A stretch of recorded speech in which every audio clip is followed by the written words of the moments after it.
We got some YG Marley as opposed to Bob Marley. So again, going with the more relaxing songs here tonight. Very interesting. And that's Gabe Branco making his way to the ring. We've got JAMEEL HOSSEINI, his opponent in the red corner. So he'll be coming out shortly. Tristan, any insight into either of these guys? Do you know anything about either of them? JAMEEL, yeah, I've trained a bunch with JAMEEL. He trains at WKX with the Johnsys. So yeah. I've trained with him over the last couple of years. I trained with him quite a bit. And man, like I say, he comes hard, he's strong, and he's aggressive. He's an exciting fighter. And this is also our first fight with, well, I mean, for a kickboxing fight with no headgear, no pads. So, you know, the stakes are higher. Absolutely not, because he may be able to take a touch to the chin or touch to the head from a punch or a kick with the headgear on. Now, I promise you, that little bit of the leather padding removed from the equation, it's just a game of ounces and inches that said back in the day. And yes, every ounce, you know what I'm saying, will count. So, yeah, this will be a little more interesting, guys. Sure. Those leg kicks, they add up way quicker, way quicker.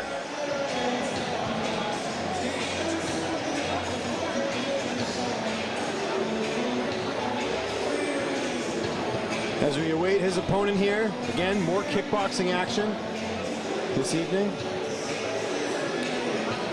How about this setup? This is a beautiful arena for fights, guys. Like, Sun God, love it. It's great. Our view's great here up in the broadcast booth, looking right down in the ring. You know, sometimes being on the floor and looking up isn't as good. Now, what we have here, what's it coming out to, son? Oh yeah, we got to keep the music track going. So this is from I think it's Flivme. Never heard of this. I'm Coming For It All. Haven't heard this track before, but I'm actually gonna. It's not letting me open the Spotify link, unfortunately. But I love this song. yeah. My man says he's coming for it all. Something like a slow build-up. That's kind of what we got here, right? So.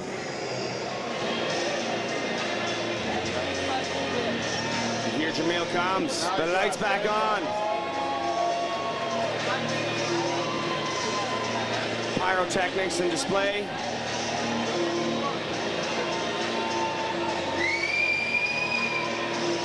He's got our main matchmaker, really, Jay Johnsy in his corner, the brother of Josh Johnsy, the older brother of Vince Johnsy. Legends in this, well, all over the world, really, but particularly here in British Columbia and the lower mainland. And he's done a great job. You know what I'm saying? Jay has done a great job putting together a very even card, very even competition. He's giving people what they want. He's been in it all his life. His mom, his dad, you know what I'm saying? Fighters from back in the day. And, wow, he's done a great job putting a great card together. And for those that don't know, matchmaking is hard, especially at the lower level. I think he said he had 29 fights that he had to book to get these 9 fights. And that's where a lot of promoters at the start, they go, oh, book my 12 fights, and they end up with 3 fights, have to cancel the event. No, Yes, not an easy job. Maybe the hardest job in the card. A lot of people say they want to fight until fight time comes, especially at that amateur level. Right. Hard to put together, son. Looks so easy. It's not, ladies and gentlemen. It's not easy. Yeah, what do you guys know about these 2 kids right here? Well, no, JAMEEL, he had a really strong start of his career. I think he went 5-0, had a big break, and I think he had a fight about 1.5 years ago, and then he had a bit of I can't remember why, but he had a bit of a layoff, but he's been back in the gym grinding hard, and it took a while for him to get a fight, and now here he is, where he's ready to get back in it. And his opponent, what's the story this kid across from him? What's his record? What's his pedigree? The kid across the way from him. We don't have records because the thing with kickboxing is we don't have a ton of records for that. But again, it's amateur, so anything goes. I guess as far as the record. Well, it's hard here, so because what's considered amateur and professional is kickboxing is kind of weird. So I remember Gabe Varga, he was like as an amateur like 20-0, but all his fights were no pads, no gear. And so when he went pro, they're like, oh, we consider those pros. So they're like, you're like 20-0 pro. He's like, oh, okay. Like, that's not a fair call, to be honest with you. And I understand maybe the lack of fights, the lack of opponents, the lack of interest. But I guess with promotions like these now, that's been addressed. Right? It's time to rebuild. Time to rebuild. Lack of any kind of body to regulate with that. You know, we have BoxCon for boxing. We still have SureDog, but SureDog was the big one, and now we have several different databases for MMA. The big one is Tapology. They have boxing, kickboxing, jiu-jitsu all mixed in with MMA records, which is kind of interesting. But yeah, I'm trying to remember kickboxing. What was the big one? I mean, they used to have Wikipedia is kind of what I use, to be honest, which isn't even that reliable. It's hard. And things sometimes get added, sometimes they don't. You know, I know guys that would go to Thailand and have a couple pro fights, but they're amateurs, come back, fight amateur again. Would you be a little unfair? You know what I'm saying? And then you're cherry picking. Can't go with that. Absolutely. Though there's a lot of, you know, vacation fights in Thailand too, where they're like, who are they really fighting, right? Some other guy on vacation or some Thai guy that's just letting them win. I mean, I'm not pointing out any individual, but it's happened. It's happened. Yes. It's at my phone in Thailand and saying, puff that chest up. Come on, dog. You got a couple of gimmies. Well, you got a Thai guy with 200 fights fighting a foreigner that's never fought, and he just sits back. I don't know. I don't buy it. Oh, here we go, fellas. What trend do you guys see here? Well, we're already seeing some really good aggression here from Gabe. These guys are throwing hammers right now, and you can kind of see, you know, again, the skill level here, too, which is great. Absolutely. Oh, Both guys trying to set good their pace. Good uppercut hook. Right, what they guys sending messages, nice. Right? JAMEEL likes to come forward, but Gabe's meeting him, coming right forward at him. Right now, we're pretty. Oh, yeah. Ooh, Gabe with nobody's a nice giving knee. ground here. Nobody's giving ground here, guys. Yeah, they're competing for that middle spot. Yes. Yeah, leaping strike there. Bad intentions, guys. On every whoa! Oh, spinning kick to the stomach. Gabe's got, you know, I like that jab from Gabe. He's got good Nice range long control. leg, right. Nice head movement for JAMEEL. Right, trying the knees, right? Yeah, that step through knee from Gabe is nice. He's landed a couple times now. Nice overhand right though. Yeah. There goes that knee again. Okay, good. Seeing there, working the jab. Nice knee up to the face there. Now they clinch. Referee's going to split them apart. Yeah, Gabe's got good pressure. He's using his length with the pressure too. Yeah, and the judges will look at that too. Going forward, always the fighter that is, sort of dictating the fight is the one that usually. And great head kick there too. Not just moving forward, he's throwing. Yeah, nice knee to the body. Right. He's got him in the corner here. Nice knee, up the middle. Being the taller guy with that tie clinch too, you can get it easier and put your weight on him. And just like our last fight, it's one thing to have that height and reach, it's another to utilize it. We're seeing that here in this first round with Gabe. Again, really good knees. He's being aggressive. He's throwing more. Yeah. Close round, but I give him the round. Yeah, I would say so too. Gabe had that one for sure. I think when you've got the shorter, stockier guy, you got to kind of load up and get those power shots. We saw a little bit of that from JAMEEL in the round, but I think with Gabe, he's playing it smart. He's keeping him at distance a bit, and like I said, he's dictating the fight. Yes, how many times was he in certain pockets of the ring? You're seeing that more and more. Yes. He absolutely, JAMEEL seemed a little intimidated by the end of the round. He did, yeah. You could see the tide was turning as the round. Absolutely, Gabe's round. Absolutely. Gabe was putting combos together, using that range. JAMEEL had some great single shots, but being that smaller, stockier guy, he's got to come in with head movement, keeping those hands up, and throwing combos. So you got to throw combos, make him back away, and finish with the kick. To turn this around, he's got to. Easier said than done. He's got a longer, taller guy in Gabe who knows how to use his reach and knows how to use those knees to deter the shorter, stocky guy from coming in.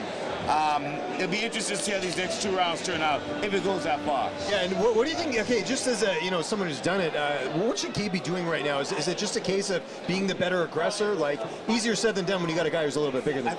Right. So here's the deal. He's longer. He's taller. I don't think he needs to be so deep in. But he's got confidence in those knees. Look at that. He's got confidence in those knees, and he's using them hard, and he believes in his aggression. Yeah, and Gabe hasn't missed a beat, by the way. And he's close to JAMEEL, right? Whoa, looking for a 540. Little 549, nice attempt. There he goes, using I'd his like to reach see Jameel again. start throwing some punches to the body, you know. It could, you know, deter those long punches coming in and those knees. Great call, and I think that's exactly what Oh, worked nice for. knee to the He's face there heading by a little Gabe. bit, right? As long as he's Left hand heading lands this, there look at for that. He's Jameel. right, he's throwing Oh, a big great punch. left hand there by Jameel. That's it, right. Great left hand again. Whoop. Yeah. Now he's landing now. That left is but finding a that body home. shot would work great right now. Jameel's really a momentum guy. If he can get it going, you know, he gets going well. Sometimes I think he can wait a bit, and that can be the kryptonite of many fighters. At the same time, right. At the same time, Gabe is outworking him. He's all right. Oh. 2-minute rounds. This is not long.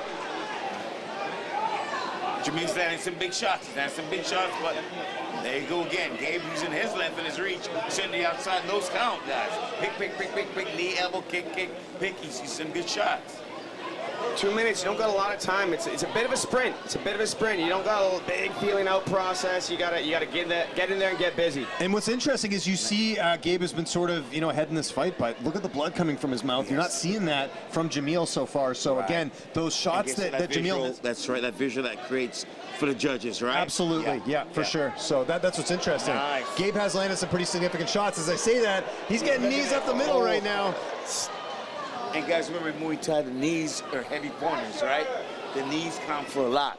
So really, Gabe is plenty ahead. Absolutely, and knees and kicks. Great round for Jameel. Great round for Jameel, but that fight was very, very close.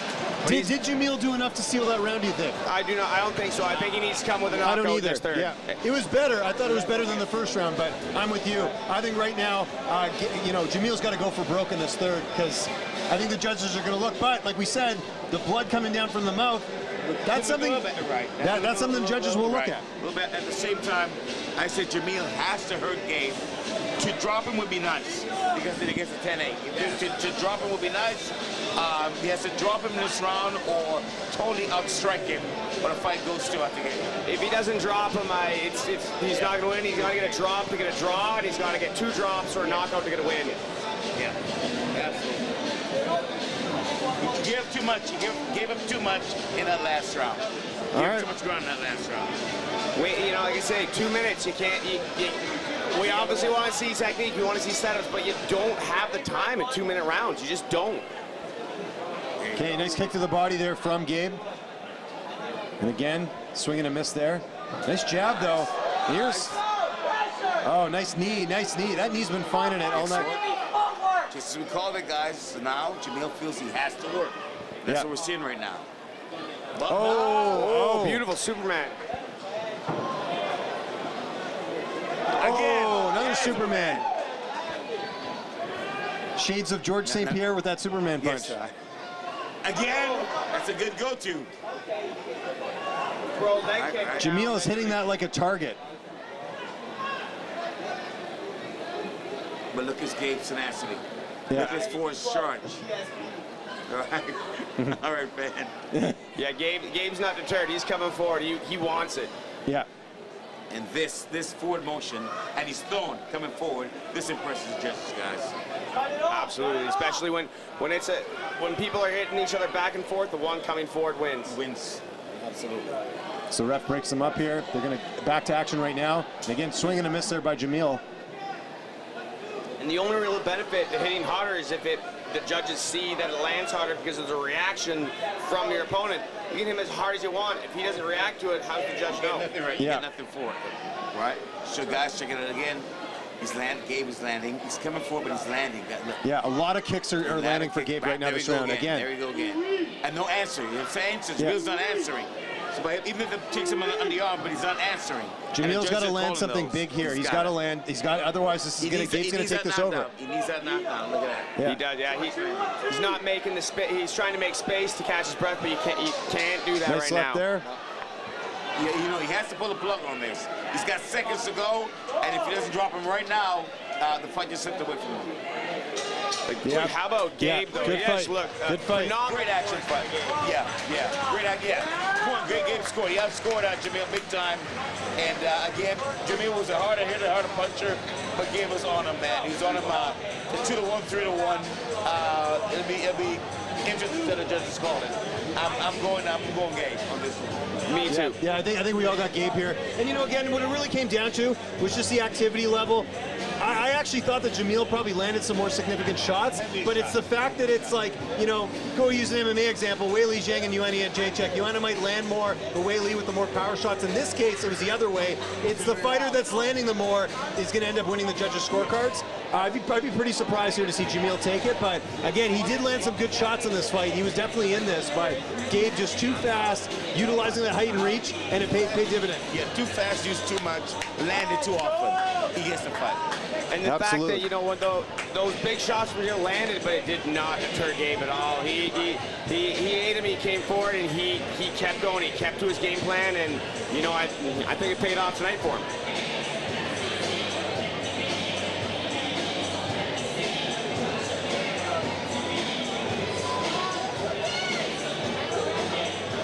Judges rendering their scores, handing them in to the ring announcer. Here we go. And we'll send it to the cage. Or maybe not, but soon. And let's take it to the cage right now for announcer Oliver Posada, who will You have mean the ring? The ring, yes.